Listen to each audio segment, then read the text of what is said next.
तो युधिष्ठिर ने वो उंगली पर उंगली चढ़ा के बोली थी झूठा अपनी तरफ तंत नरवा गुंजर हाथी था मेरा ना मानस था, लेकिन भगवान के इतना बड़ी बूझ थोड़ा ही है, वो तो एक एक सेकंड का हिसाब है। कहते हैं चिट्टी पायल बाजे पैर साहिब सुनता है सब लहर। अगर चिट्टी कीड़ी का कोई पायल बना के घुंघरू और बांध दे, पहले चिट्टी की पायल किसी होगी, यानी कत्ती होए को ना पायल, और उसका नॉइस हो ही नहीं सकता। कहते हैं जब पायल उसकी भी शोर होता ना चिट्टी के चालन का भी, उसको भी भगवान सुनता है। और तुम लोगों को कुंजर कुंजर वो अपने घर की बात सा कि मैं बोल लिया अपने घर उसमें, लेकिन भगवान के दरबार में नहीं चलेगी। तो उस एक घड़ी दो घड़ी जो भी उसका पाप बना था उसके लिए उसको नरक में रखना पड़ा। युधिष्ठिर को भी इस बहाने से वहां भेजा उसने, धर्मराज ने अपने पुत्र को भी नरक में भेजा, जा तेरे भाई बहन तेरे भाइयों को मिल के आ। देखा वो पड़े नरक में, नहीं तो वह पहले भी कह सका था ये बात, भाई वहां मत जा, मैं ऐसे ऐसे ये तरीका है इसका। तो धर्मराज ने खुद कहा कि तुझे भी इसलिए भेजा मैंने कि तेरा यो एक पाप था कि तेना झूठ बोला था, स्वथामा मर गया, वो तो हाथी मरा था। तो उस श्री युधिष्ठिर जी के कहते ही द्रोणाचार्य ने टक्कर मारनी शुरू कर दी पुत्र के मुंह में, हाय बेटा नो कहकर बेहोश हो गया। जितना भी छलपल ये करवाए श्री कृष्ण ने ना इसने काल ने करवाया श्री कृष्ण में प्रवेश करके, जब तक महाभारत नहीं हो लिया श्री कृष्ण के शरीर तो निकला नहीं। और श्री कृष्ण ने कसम खाई थी, प्रतिज्ञा की थी कि मैं युद्ध नहीं हथियार नहीं उठाऊंगा, युद्ध नहीं करूंगा। हथियार उठाया काल ने, वो पहिया उठा लिया रथ का और वो घुमाया, ना जाने कितनी सेना को मार डाला। तो पुण्यात्माओं इससे सिद्ध है कि श्री गीता जी का ज्ञान श्री कृष्ण ने नहीं कहा, और इन भगवानों के द्वारा यहाँ के अब आप देख लो जो ये नकली बताओ है, वहाँ नहा लो वहाँ थारे पाप कट जाएंगे, ऐसा कर लो न्यू हो जाएगा, वहाँ तपस्या कर लो। तो इन संतों और गुरुओं के बताए हुए समाधान से लाभ क्या होगा? जो भगवान इनके भगवान के बताए हुए तो कुछ ना होया, और सारे कर्म भोगने पड़े जाओगे। तो वो परमात्मा कबीर जी है, वो कबीर परमेश्वर है जो सब पापों का नाशक है। अब इन संत ऋषियों को ब्रह्मा विष्णु महेश तक, कृष्ण और श्री राम तक साधना का किसी को ज्ञान नहीं था अकॉर्डिंग टू द शास्त्र। तो ये भी ऐसे घोर तप किया करते थे। और पुण्यात्माओं शास्त्र विधि को त्याग कर मनमाना जो आचरण करते हैं उनको कोई सुख नहीं होता, ना कोई सिद्धि होती, ना उनकी कोई गति होती। गीता जी अध्याय नंबर 16 के श्लोक नंबर 23 में। अब आपको ये कथा सुनाई कि श्री कृष्ण जी अपने कुल को भी नहीं बचा सका। अब दुर्वासा जैसे महापुरुष जिनकी इतनी प्रसिद्धि थी उनके विषय में परमात्मा क्या कहते हैं? ग्रीव दुर्वासा को पे जहां समझ न आई नीचे, 56 करोड़िया दो कटे वो मची रुधिर की कीच। ओए होए होए। दुर्वासा को पे तहां समझ न आई नीचे।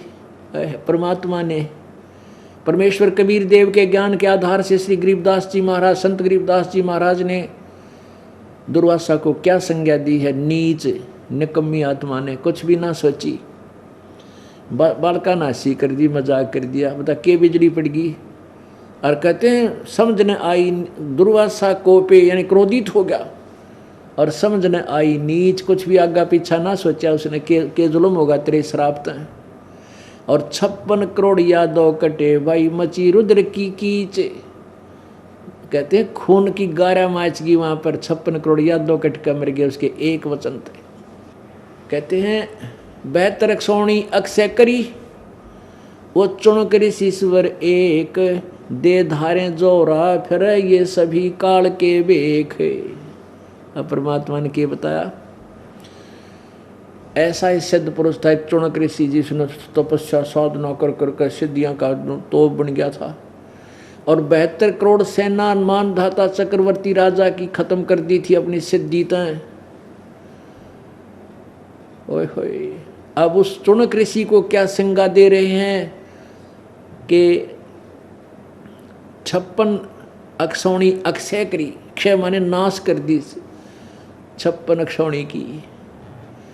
और चुणक ऋषिश्वर एक, वो तो ऋषिश्वर के करतूत हैं इस काल के पुजारियां के। ऋषिश्वर ऋषियों में श्रेष्ठ सर्वश्रेष्ठ ऋषि ने के जुल्म किया, 72 अक्षौणी अक्षय करी। वो चुणक ऋषिश्वर एक और दे धारे मौत फिरा, ये सभी काल के वेख है। ओए होए, ये काल के ब्रह्म तक के साधक और वो भी शास्त्र विरुद्ध नकली सकली भक्तियां करके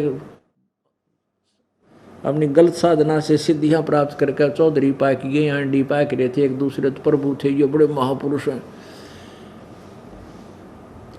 दे धारे जोरा फिरे, ओहो जोरा मीन मृत्यु मौत, चलती फिरती मौत ने कहीं संत थे। दे धारे जोरा फिरे, ये सभी काल के भेष, ये काल के पंथ है ना, ये सारे ये कहते हैं इस तरह के वह चलती फिरती मौत है। ये कोई कह दे उसने श्राप दे दे उसका नाश हो जाए, या कोई सिद्धि तो मार दे किसी ने, और इनको फिर भोगना पड़ा वो दंड। काल ने सबको नचा रखा, मूर्ख बना रखा।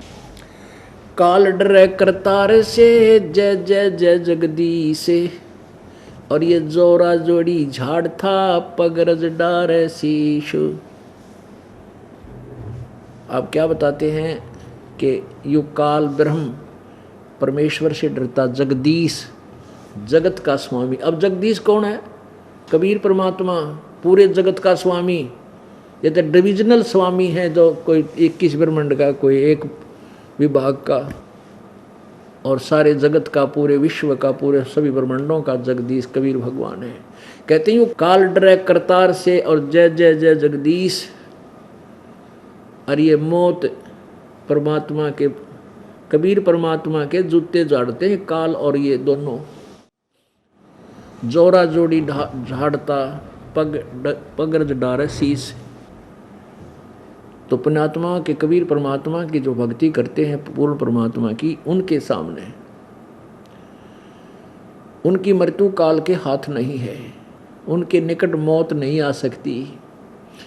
परमात्मा कहते, कबीर जी की महिमा गरीबदास जी बता रहे हैं कि ये जोरा जोड़ी झाड़ता, यह मौत तमरे कबीर भगवान के जूते झाड़े है, और उनकी धूल को माथे का लगाती है कि आपके हंस के निकट में जाऊंगी नहीं जब तक आपकी कृपा आप नहीं कहोगे। और परमात्मा मृत्यु को थोड़ा आने देता, वो तो खुद आता है, लेकर जाता अपने बच्चों को सीने से लगाकर, इस शरीर रूपी कांचड़ी से काट गए। और इनकी वो मौत 92 और टट्टी पिशाच माए निकल जाता है, भयभीत हो जाते हैं, बुरा हाल हो से इनका, जो सतभक्ति नहीं करते। इस प्रकार हमने इस तत्व ज्ञान को समझना है। पुण्यात्मा आपको, क्योंकि ना तो हमने अपने पुराणों का विशेष ज्ञान था, अब आपके मन में ये आया होगा कि ये तो हमने कभी सुना को ना, श्री कृष्ण जी ने खुद अपने को वंश को मार डाला होगा, यह कथा तो सुन रखी है। 56 करोड़ यादव मर गए थे, दुर्वासा के श्राप आपस में लड़ मरे थे। अब देखिएगा, ये देखिएगा श्री विष्णु पुराण, ये है श्री विष्णु पुराण, और गीता प्रेस गोरखपुर से प्रकाशित है ये। इसके अनुवादक हैं मुनीलाल गुप्त,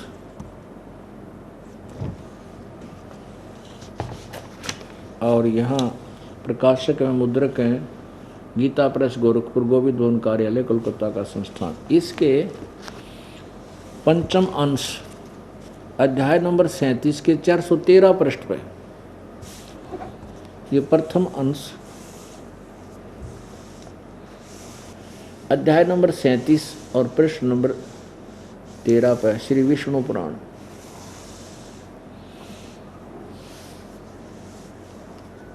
ये द्विज पर धूमन और सांब आदि कृष्ण पुत्र गण, कर्तवर्मा सात्यकी और अनिरुद्ध आदि तथा पृथु विपृथु, ये चारों वर्मा, चारों कक्रूर आदि यादवगण एक दूसरे पर एरकारूपी वज्रों से प्रहार करने लगे।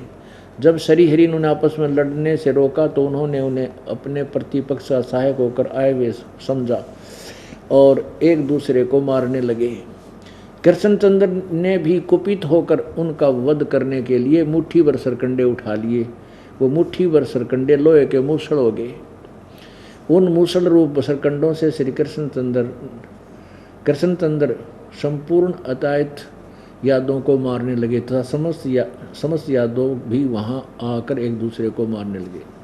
बताओ, वो भगवान ने जालड़न लाग गया, खड़ा हो गया लट्ठम लट्ठा, अपने नाप पर मारन लाग गया। ये सब काल ने नचा रखे इनका नाच भाई। अब हमें रास्ता मिल गया और मार्ग मिल गया, भगवान मिल गया। अब आपको थोड़ी सी परमात्मा की वाणी सुनाते हैं।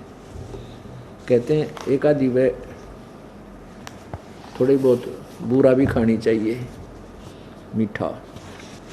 जब परमात्मा कबीर जी ने सुदर्शन रूप धारण किया हुआ था और पांडव और श्री कृष्ण उनको लाए थे वहाँ से अपना यज्ञ संपूर्ण कराने के लिए, उस समय का प्रकरण आदरणीय गरीबदास साहिब जी ने परमेश्वर की वो प्रक्रिया लिखी है, जैसे जैसी वो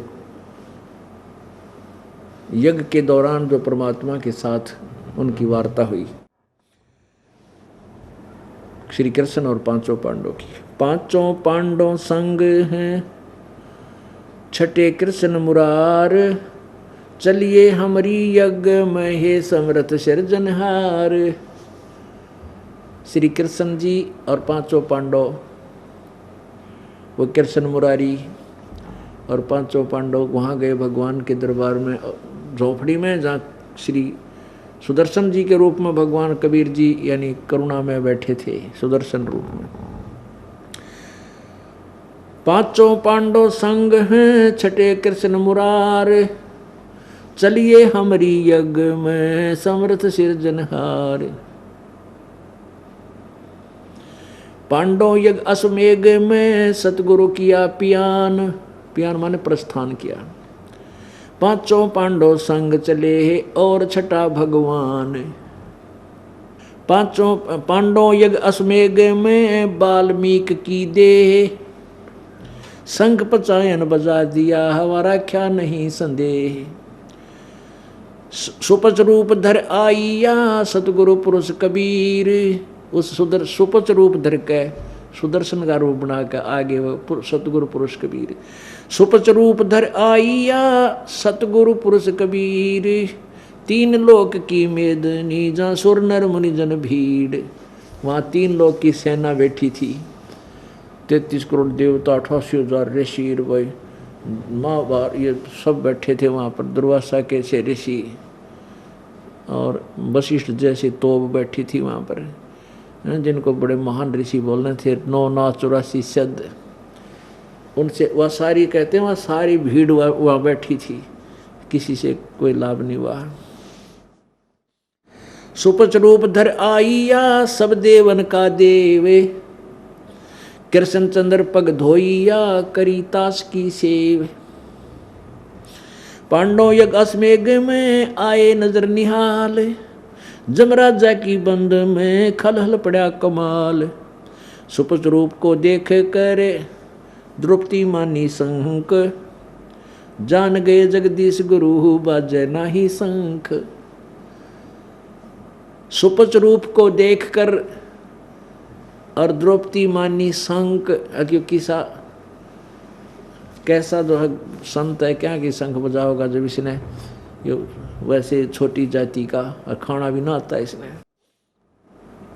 56 भोग संयोग करे किन्ने पंचग्रास, द्रौपदी के दिल दुई थी नहीं था दृढ़ विश्वास। 56 भोग न भोगिया किन्ने पंचग्रास, और खड़ी द्रौपदी उन्मनी व घाल रही थी सांस गाल रही थी वह। सुपच रूप को देख कर द्रौपदी मानी शंख, जान गए जगदीश गुरु नो बाजत नाही शंख। बोले कृष्ण महाबली ही क्यों बाजा नहीं शंख, जान रहा है जगदीश गुरु ये काटत है मन बंक। अब कृष्ण जी को पता चला भी शंख क्यों नहीं बाजा इस महापुरुष के भोजन खाने से, तो कहते हैं वो जान गए, पहचान गए कृष्ण जी कि द्रौपदी का बड़ काट है मन का बंक, इसकी मरोड़ काट है, या मन मन में पता नहीं क्या बकवाद सोच रही है, मैंने इतना बढ़िया भोजन बनाया है, आहार बनाया। तो द्रौपदी को श्री कृष्ण जी ने कहा था, द्रौपदी अपने घर में रोटी खाकर सब सोए सूखी आली, तो किस किसी ने पूड़े खुआ है रोज। ये तो एहसान किया तेरे ऊपर, ये महापुरुष भगत आ गए तेरे और भोजन पका गए, तेरा कुछ पुण्य बन गया, शुक्र मना इस महापुरुष का। तो क्या कहते हैं, द्रौपदी दिल को साफ कर चरण कमल लो लाए, बाल्मीक के बाल सम त्रिलोकी नहीं पाए। ये तूने के बाल्मीक सा दिखा है, हरिजन ये शेड्यूल कास्ट सा दिखा है ना, तो नहीं यो सुदर्शन, इसके एक बाल के बराबर भी ये 3 लोक नहीं है, इतना समर्थ शक्ति युक्त है। चरण कमल को धोए कर ले द्रौपदी प्रसाद, तेरा अंतर सीना साफ होवे जड़ सकल अपराध। इस महापुरुष के चरण धो के पी ले, तेरा कुछ पाप कट जाते, कुछ नरमात्मा हो तेरी, कुछ सफाई आवे, तेरे पाप कटे कुछ कम हो। करी कृष्ण भगवान को चरणामृत सो प्रीत, शंख पचायन जब बजा द्रौपदी दी लिया द्रौपदी सीत। 12 कोट पंडित जहाँ ब्रह्मा विष्णु महेश, उस यज्ञ में आए हुए थे 12 करोड़ ब्राह्मण पंडित और ब्रह्मा विष्णु महेश। और चरण लिए जगदीश को जिसको रटता शेष, वाल्मीकि के बाल से मैं नाही तीनों लोक, स्वर्णर मुनि जन कृष्ण शुद्ध पांडव पाई पोख। पांडव यज्ञ अश्मेघ में शंख पचायन टेर, 12 कोट पंडित जहाँ पड़ी सबन की मेर।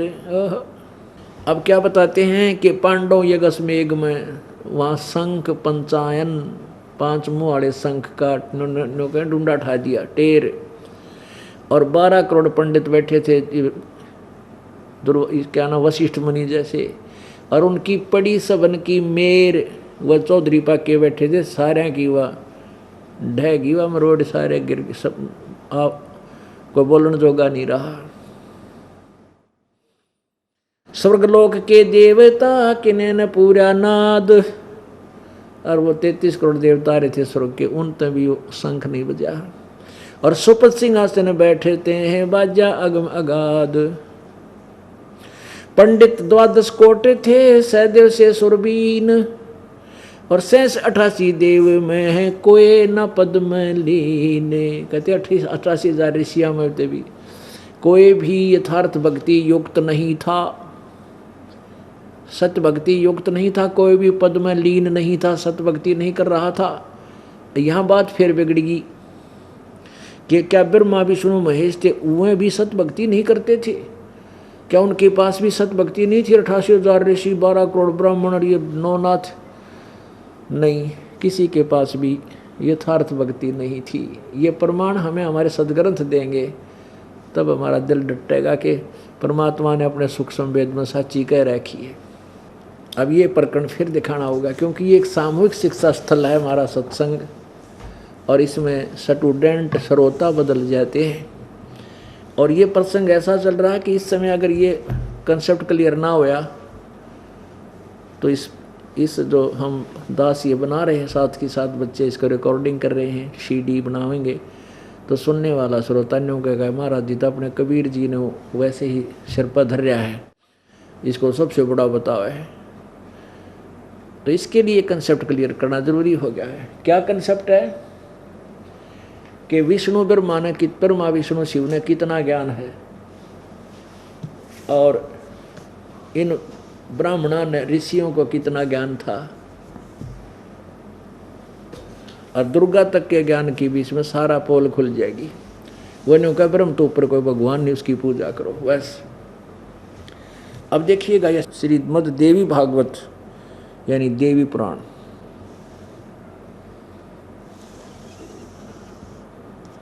गीता प्रेस गोरखपुर से प्रकाशित है।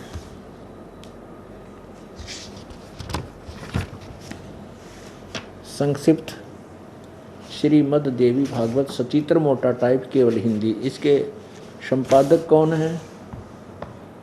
हनुमान प्रसाद पोदार चिमनलाल गोस्वामी। ये कहाँ से प्रकाशित और छपी है? प्रकाशक में मुद्रक हैं गीता प्रेस गोरखपुर, गोविंद भवन कार्यालय कोलकाता का संस्थान। इसके 28 पृष्ठ को पढ़ेंगे हम। पुण्यात्माओं, जितनी बार भी खाना, जब भी समय रोटी का खाने का समय होता है और रुचिकर खाना लगता है तो समझो आप स्वस्थ हैं। और यदि आपको ये लगता है कि तो रोटी पर खाने में रुचि नहीं बनती, शाम को सुबह खाई थी, तो आप अस्वस्थ हो गए। इसी प्रकार जितनी बार भी भगवान की महिमा ज्ञान सुने और सुनाओ, ये समय बार बार थोड़ा ही मिलता है, तो आपकी उतनी ही रुचि रहती है तो आप स्वस्थ हैं। क्योंकि भगवान की चर्चा हमने सपना में भी ना थी।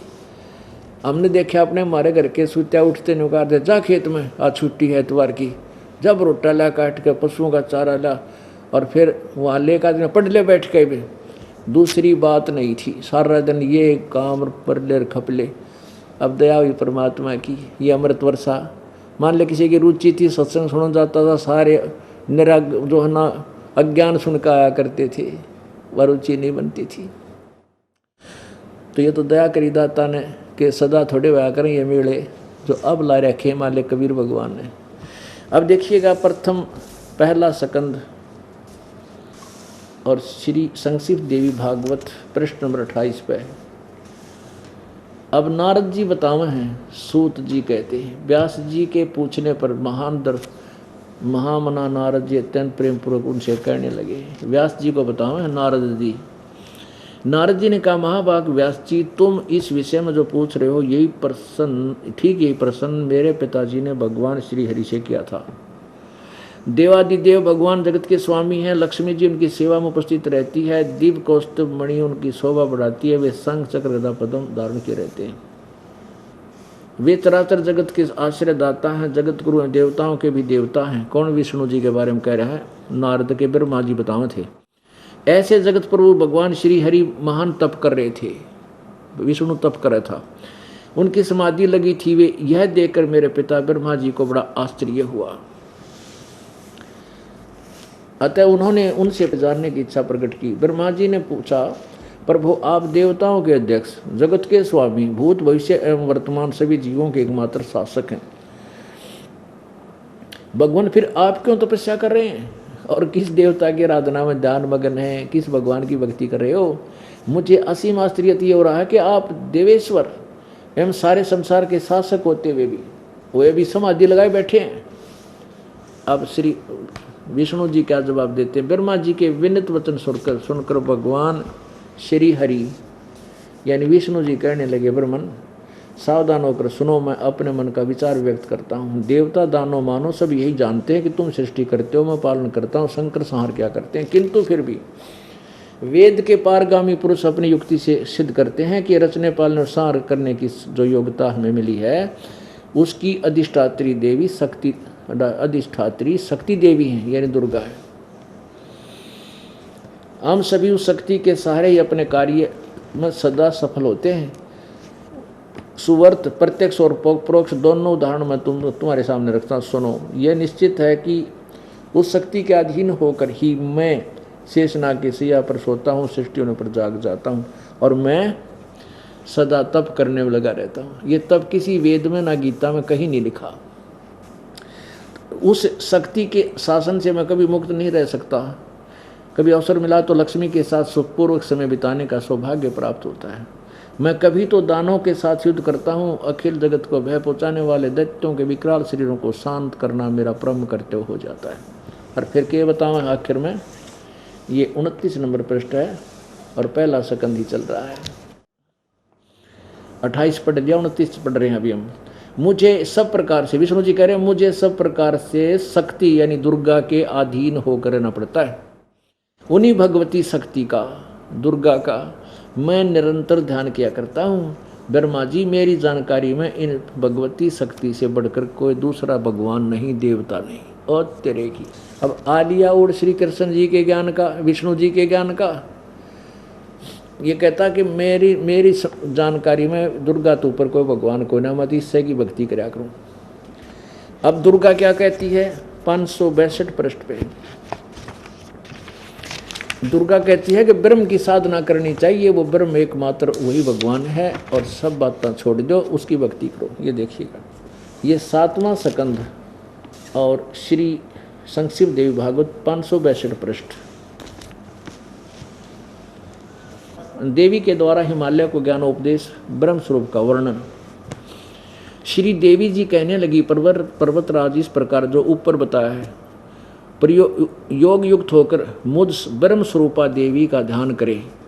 यह ध्यान आसन पर लगाकर बलीभूत ऐसे ऐसे। फिर कहती है कि उस ब्रह्म का स्वरूप बताया जाता और ब्रह्म के विषय में बताती है। उस ब्रह्म का स्वरूप क्या स्वरूप है यह बतलाया जाता है, जो प्रकाश रूप सबके अत्यंत समीप में स्थित हृदय रूपी गुहा में स्थित होने के कारण गुहचर नाम से प्रसिद्ध अर्थात परम प्राप्य है। वह समस्त प्रजा के ज्ञान से परे है अर्थात किसी की बुद्धि माने वाला नहीं है। तुम जानो, जो परम प्रकाश रूप है, जो सूक्ष्म से अति सूक्ष्म है, जिसमें संपूर्ण लोक और इन लोकों में निवास करने वाले प्राणी स्थित हैं, वही ये अक्षर ब्रह्म है। यह दुर्गा की सुंडे उससे कदे ब्रह्म का है, कदे अक्षर पुरुष, अक्षर ब्रह्म। और वही सबके प्राणी हैं, वही सबकी वाणी है और वही सबके मन है। यह परम सत्य और अमृत अविनाशी है। ये 563 पृष्ठ पर आ गया तत्व है। सौम्य उस वेदने योग्य लक्ष्य का तुम वेदन करो, यानी उसी को टारगेट बनाओ, मन लगाकर उसमें तन्मय हो जाओ। सौम्य उपनिषद में कथित महान अस्त्र रूप धनुष लेकर उस पर उपासना द्वारा तीक्ष्ण किया हुआ बाण संधान करो। अब और फिर भावनागुत चित्त के द्वारा उस बाण को खींचकर उस अक्षर रूप ब्रह्म को ही लक्ष्य बनाकर वेदन करो। पर्वण यानी ओम तो धनुष है, ओम तो उसका मंत्र है, जीवात्मा बाण है या भक्ति करे, और ब्रह्म उसका टारगेट हो, यानी ब्रह्म की पूजा करो।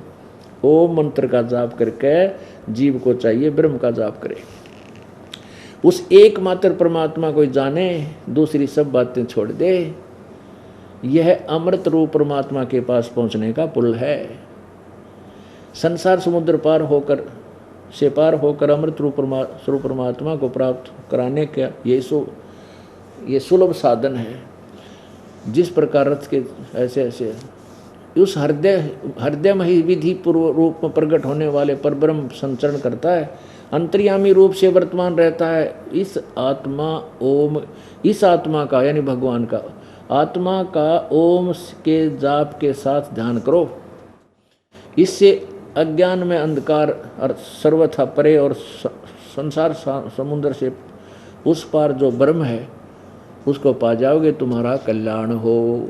दुर्गा कहे ओम का जाप कर ब्रह्म ने प्राप्त कर ले, उसकी पूजा करो और अन्य सब बातें छोड़ दे, दूसरी सब बातें छोड़ दे, उस परमात्मा को जानो।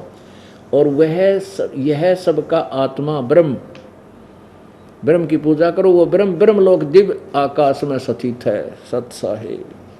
आगे लास्ट में इसी का 563 में और देखो एक लाइन रहेगी नीचे, आकाश में वह ब्रह्म लोक में स्थित है। और नीचे लिखा है यह संपूर्ण विश्व सर्वश्रेष्ठ ब्रह्म ही है, यानी सबसे श्रेष्ठ ये ब्रह्म है और सारा कुछ ये ब्रह्म, यानी आखिर में घुमा फिरा कर ब्रह्म पहला छोड़ा कि ब्रह्म की पूजा करो, दूसरी सब बातें छोड़ दो।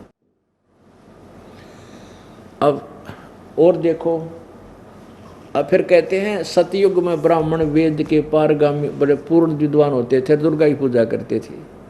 इस ये 5 मिनट की दोहना इस लालटेन के चांदने में सारा कंसेप्ट क्लियर हो जाएगा कि कितना तो दुर्गा ज्ञान था और कितना इन ब्राह्मण ऋषियों को ज्ञान था और कितना ब्रह्मा विष्णु महेश को ज्ञान था, वह के साधना करते थे। यही दुर्गा पुराण, देवी पुराण, इसके 414 पृष्ठ पे यानी 6ठे स्कंद में ये देखिएगा, 6ठा स्कंद श्री संक्षिप्त देवी भागवत 414 पृष्ठ पे जन्मेजय ने पूछा, महाभाग किस युग में कैसा धर्म का स्वरूप है, इस संपूर्ण विषय को विशेष रूप से बताने की कृपा कीजिए। व्यास जी बोले, राजन यह निश्चय है कि सतयुग में ब्राह्मण वेद के पूर्ण विद्वान थे। अब सतयुग के ब्राह्मणों की यह स्थिति है, त्रेता द्वापर कलयुग में तो और लास्ट की बात है। उनके द्वारा निरंतर भगवती जगदम्बा यानी दुर्गा की आराधना होती थी। भगवती का दर्शन करने के लिए उनका मन सदा ललायित रहता था। और 562-63 पर आपने देख लिया। अब क्या कहते हैं, ब्राह्मण वेद के, सतयुग के ब्राह्मण वेद के पूरे विद्वान होते थे और वह दुर्गा की पूजा करते थे।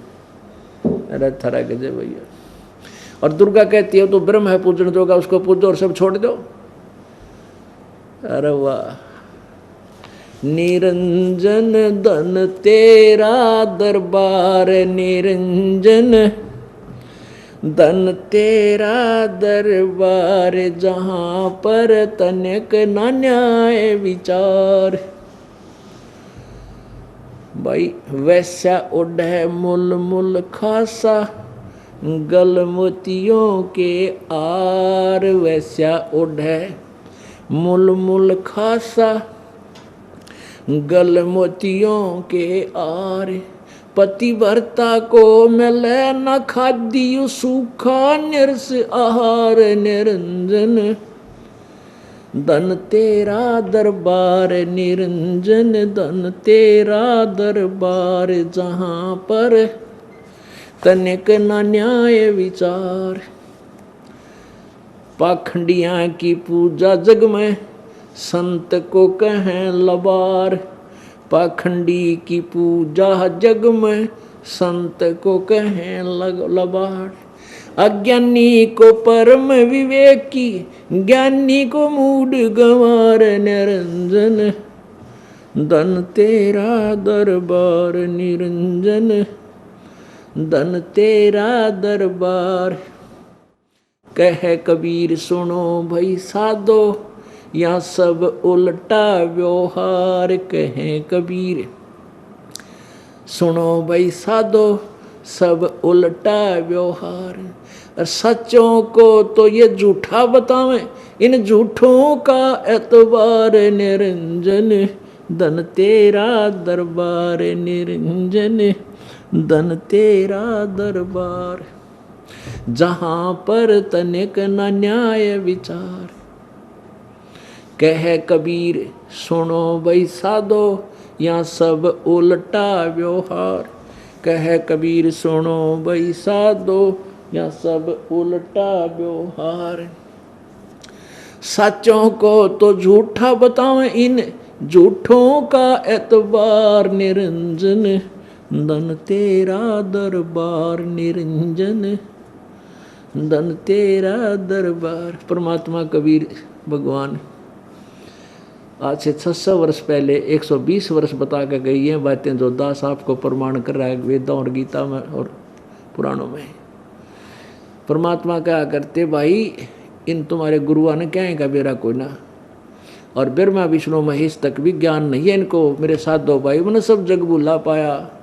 इसी बोल में ब्रह्मा बोला, इसी बोल में विष्णु, इसी बोल में शंकर बोला, इसी बोल में ये सारे मत्स्यंदर जैसे बोले। किसी को भी ज्ञान नहीं है। तो तब वो महर्षि मंडलेश्वर कहा करते, ये क्या जाने अज्ञानी कबीर, इसको संस्कृत आती है, ये क्या जाने वेदों और गीता पुराणों के बारे में, झूठा है, झूठ बोल रहा है। जब भगवान कहा करता रहे निरंजन इतने नाश कर रखे निकम्मे, इस काल को ब्रह्म को बोलते थे। निरंजन धन तेरा दरबार, तने के जुल्म कर रखा, सबको उल्टी पट्टी पढ़ा के सारे उल्टे पैड़े करवा रखे यात ने।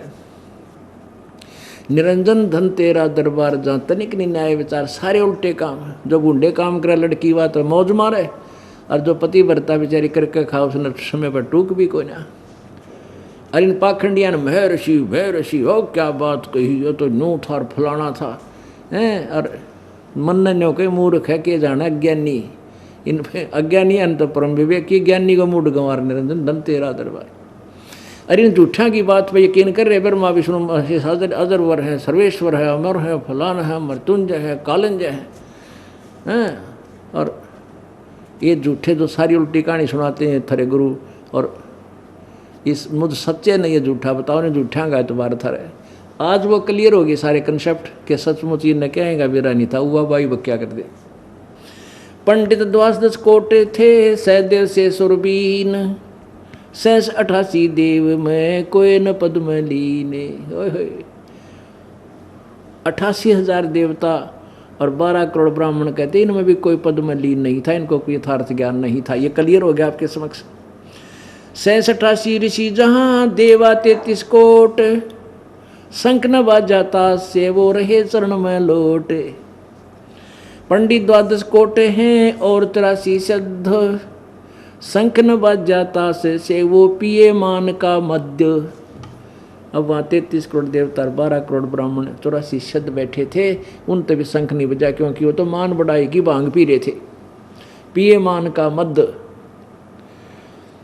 बाजा स्वर्ग शंख स्वर्ग सोन्या 14 भवन उचार 3300 तत्नालय हा किन्हें न पाया पार।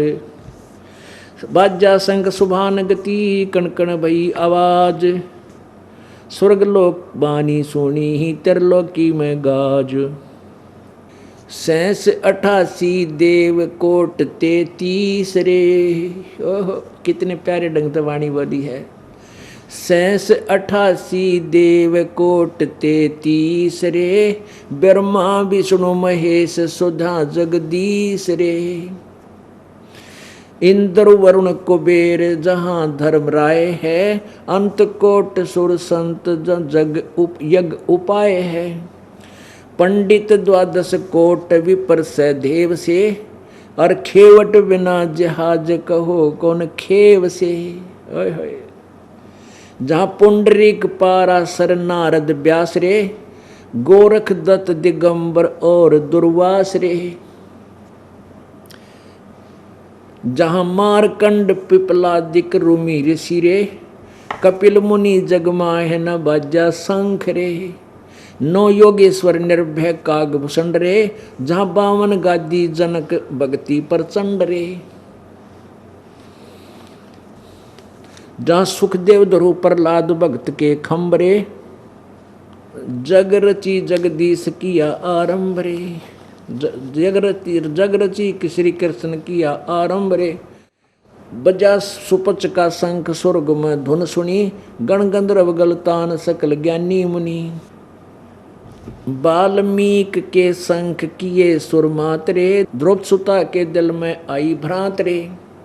कणकण बाजा शंख स्वर्ग में सैल रे पांडव ताप बिंधंस किए सब मैल रे। ऐसा अजरज कीन शीस दीन के शीश धरी हरिया मैं भूप कहता दास गरीब धनी नर कबीर हरि। ऐसी अद्भुत लीला करके कहते हैं सुपद सुदर्शन के सिर पर धर दी। मेरे बच्चे ने सुदर्शन ने शंख बजा दिया। यज्ञ रची जब पांडव राजा नो नाथो ने नादू बाजा 84 सिद्धि सब मोहे पूर्ण ब्रह्म ध्यान नहीं जो है। पुणात्माओं ये वो सूक्ष्म वेद है जिसके विषय में गीता जी अध्याय नंबर 4 के श्लोक नंबर 32 में कहा है कि वो सच्चिदानंद घन की वाणी में उन्होंने अनुवाद गलत किया है। अनुवादकर्ताओं ने ब्रह्म वेद की वाणी लिख दिया, ब्रह्मण का अर्थ कर दिया वेद, जबकि 17वें अध्याय के 23वें श्लोक में ब्रह्मणे का अर्थ है सच्चिदानंद घन ब्रह्म। और ये सही अर्थ है।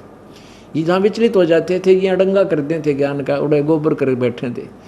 अब सच्चिदानंद घन की वाणी में ये कबीर परमात्मा ने अपनी महिमा अपना ज्ञान सर्व कबीर जी ने गरीबदास जी के अंतःकरण में फैक्स कर रखा था और वो ही बोल रहे हैं परमेश्वर की महिमा को। यज्ञ रची जब पांडव राजा नो नाथों ने नादू बाजा। जब पांडवों ने यज्ञ रची तो 9 नाथों से भी शंख नहीं बजा। 84 सिद्ध रिद्धि सब मोहे पूर्ण ब्रह्म ध्यान नहीं जो है। वहाँ 84 सिद्ध रिद्धि सिद्धि करे बैठे थे कि उन्होंने पूर्ण ब्रह्म ध्यान नहीं जो है, उस पूर्ण परमात्मा की भक्ति उन्होंने करी नहीं। कोट 33 यज्ञ के माही सुर नर मुनि जन गिनती नाही। 56 कोट जहाँ थे या दो जिनसे नाही बाजा ना दो। अरबों वक्ता वेद उचारी ना भई शंख यज्ञ संपूर्ण सारी। 60 दर्शन की गिनती नाही अनाथ जीव जी में बहु माही। सुर नर मुनि जन तपासिनासी दंडी वृक्त बहुत उदासी। काम धेनु कल्प कृषि लाए 3 लोक के सुर नर आए। 5 पांडव कृष्ण शरीरा जिनसे यज्ञ नहीं भई थीरा। 5 पांडव श्री कृष्ण समेत भी उनसे भी यज्ञ पूर्ण नहीं हुई। एक वाल्मीक नीचे कुल साधु जिन शंख पचायन पूरे नादू। और गणों माया के पूता ब्रह्म जोगनी सभी धूता। कहते हैं एक वाल्मीकि छोटे कुल का संत और जिसने शंख बचाने का डूंडा उठा दिया, और कहते हैं ये और गिणों माया के पुता, ये तो माया के पुजारी थे, माया के बेटे, और ये इस माया ने इनको विचलित किया हुआ था, ये भगवान नहीं चाहते थे। अब इसमें सभी के विषय में बताया है कि 688 देव कोट 33 रे, ब्रह्मा विष्णु महेश सुधा जगदीश रे, यहाँ के भगवान सहित बैठे थे वहाँ पर ब्रह्मा विष्णु महेश जैसे, और इंद्र कुबेर वरुण जहाँ धर्मराय है, अंत कोट सुर संत जो यज्ञ उपाई है, पंडित द्वादश कोट विप्र सहदेव से, और खेवट बिना जहाज कहो कौन खेव से। अब पुण्यात्माओं परमात्मा कहते हैं बिन दुल्ह बरात कहो किस काम की, और ठोर ठोर अटक नावरिया चाम की। अब दुल्ला ना हो, दुल्ला ना हो और बरात का टोल जा बैठा किसी का बार ना आ गया, कोई पानी भी ना पियाओ ना, या खास बात समझ लियो, कोई पानी भी ना पूछा, इतने मलंग आ गया, क्या करना है भाई तुम्हें। सबसे पहले इन्हों पूछा ना, उस दुल्ले का मुंह देख लिया कि अच्छी है, पीछे आ गया कि नहीं, जब बरात ने 5-6 पानी पात की पूछा करें। तो यहाँ कहते हैं बिन दुल्हा बरात कहो किस काम की, और वहीं यहाँ पर कह रहे हैं अब्दुल्ला तो परमात्मा पूर्ण ब्रह्म थे, और बाकी तो बरात थी, उन्हें कौन पूछे, सारी फेल थी। पंडित द्वादश कोट विप्र सहदेव से, और खेवट पना जहाज कहो कौन खेव से। जहाज में बैठ के, ड्राइवर है नहीं इसका, सीप में समुद्री जहाज में बैठ गया, चला चालक है कोई नहीं, तो बैठे रहो उसमें, कभी नून जा रही है कभी नून जा रही है, आखिर में डूब का मरे सारे। तो कहते हैं परम संत बिना इस राम नाम की जहाज ने कोई खे नहीं सकता, खेवट या नहीं है उसके बिना। तो इसलिए तत्वदर्शी संत की शरण ग्रहण करो, वो परमात्मा ने ये दास आपके समक्ष उपस्थित कर रखा है। बोलो सतगुरुदेव। परम पिता परमात्मा सारी सृष्टि के रचनहार कुल मालिक कबीर देव कबीर परमेश्वर,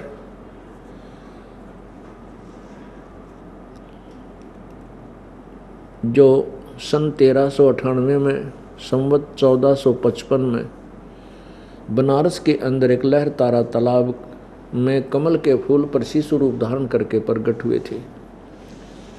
वहाँ से उनको एक जुलाहा दंपत्ति उठाकर ले गए थे।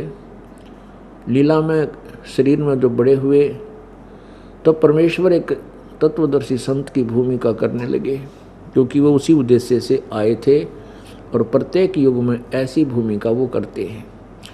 और अज्ञान पूरे मानव समाज में छाए हुए आध्यात्मिक अज्ञान को अपने तत्व ज्ञान के द्वारा, अपनी अमृतवाणी के द्वारा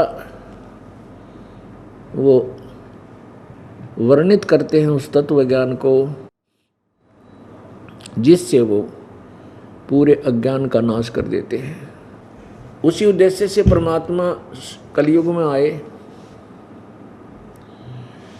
और आज से लगभग 600 वर्ष पूर्व सर्व सदग्रंथों के अंदर छुपे गूढ़ रहस्य को अपनी सिंपल लैंग्वेज में, अपनी अमृतवाणी में, कबीर वाणी में, सच्चिदानंद घन ब्रह्म की वाणी में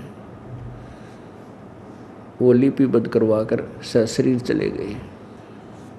गीता जी अध्याय नंबर 4 के श्लोक नंबर 25 से लेकर 30 तक जो वर्णन किया है कि कोई तो ऐसी साधना करता है, कोई ऐसे साधना करता है, कोई ऐसे साधना करता है, और उस अपनी साधना को पाप नाशक जानते हैं। अपनी अपनी उस साधना को सभी पाप नाशक जानते हैं। और फिर गीता जी अध्याय नंबर 4 के 32 में कहा है कि उस सच्चिदानंद घन ब्रह्म की वाणी में, यानी परमेश्वर कबीर देव जी की वाणी में बहुत से विस्तार से लिखे हुए वो इस प्रकार के जो विवरण है यज्ञों का, यानी धार्मिक अनुष्ठानों का जो वर्णन 25 से लेकर 30 में तुमने पढ़ा है। इस तरह के और भी बहुत विस्तार, इस तरह के भी और बहुत से निर्णायक अनुष्ठान, धार्मिक क्रियाएं उस परमात्मा की सच्चिदानंद घन की वाणी में विस्तार के द्वारा लिखे गए हैं। और उनको तू सब कर्म से, काम करते करते, कर्म योग से यानी काम करते करते पूर्ण होने वाले जान, और उस सच्चिदानंद घन की वाणी को समझने के उपरांत फिर तेरा पूर्ण मोक्ष हो जाएगा। पहले तो वो सच्चिदानंद घन की वाणी देखते हैं, गीता जी देखते हैं कि उसमें क्या लिखा है, और फिर उस परमात्मा सच्चिदानंद घन की वाणी से आपको परिचित कराएंगे उसमें क्या लिखा है। देखिएगा श्रीमद् भगवत गीता जी, इसके अनुवादक हैं जय दयाल गोविंद का। गीता जी अध्याय नंबर 4 का श्लोक नंबर हम 25 से प्रारंभ करते हैं। ये 25 है, अध्याय 4। दूसरे योगीजन देवताओं के पूजन रूपी यज्ञ का ही भली भांति अनुष्ठान किया करते हैं। देवताओं के पूजन रूपी यज्ञ, यज्ञ माने धार्मिक क्रिया, देवताओं की पूजा करते हैं, उसी को अच्छी तरह करते हैं। और कुछ योगीजन अन्य परब्रह्म, ब्रह्म अग्नौ, परब्रह्म परमात्म रूप अग्नि में, ये परब्रह्म नहीं ब्रह्म अग्नौ है, यानी ब्रह्म की साधना में लगे रहते हैं। आत्म द्वारा, यज्ञ के द्वारा, क्रिया के द्वारा यज्ञ क्या करते हैं, आत्म रूप यज्ञ का हवन करते हैं। जैसा भी 26 में है कि अन्य योगीजन श्रोत्र आदि समस्त इंद्रियों को संयम रूप अग्नि में हवन किया करते हैं। दूसरे योगीजन, योगी लोग शब्द आदि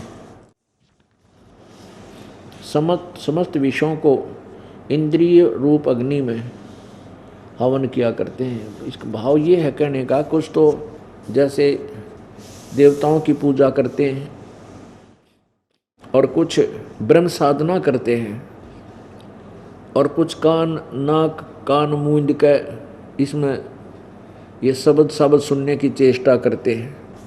अब 27 में देखें, आपने 25-26 पढ़ा अध्याय नंबर 4 का, अब श्लोक 27।